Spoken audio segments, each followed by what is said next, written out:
xuân mới đã đến rất êm đềm trong gió sớm. Ngày hôm nay em bước ra thềm, gọi hương hoa thơm nắng to mềm. Nắng nghe xuân sang, lá hoa nghe xuân sang, cùng em hát vang mừng xuân. Mùa xuân mới xuân vô với em này, mùa xuân vui theo em đi chợ Tết. Mùa xuân với tiếng hát tiếng reo cười như mừng tuổi em vừa sang. Mùa xuân mới xuân vô với em này, mùa xuân vui theo em đi chợ Tết. Mùa xuân với tiếng hát tiếng reo cười như mừng tuổi em vừa sang.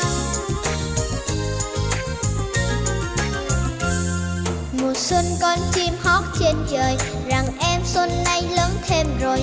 Lúc em soi gương vài tia nắng lấp lánh, thắp cho hồng thêm môi em.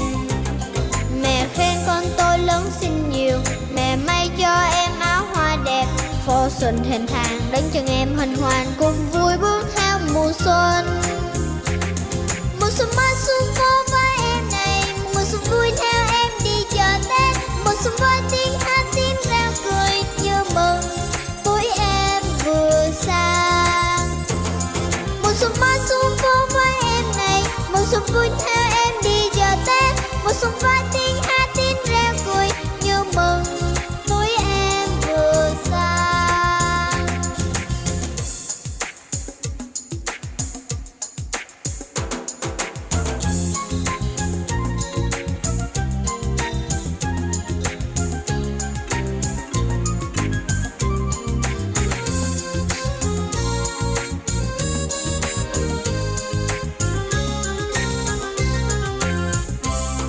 Dường như hôm qua nắng trên đường, cùng bao nhiêu hoa lá trong vườn. Ngu quên không hay mùa xuân mới đã đến rất êm đềm trong gió sớm. Ngày hôm nay em bước ra thềm, gọi hương hoa thơm nắng to mềm. Nắng nghe xuân sang, lá hoa nghe xuân sang, cùng em hát vang mừng xuân. Mùa xuân mới xuân vô với em này, mùa xuân vui theo em đi chợ Tết. Mùa xuân với tiếng hát tiếng reo cười như mừng tuổi em vừa sang. Mùa xuân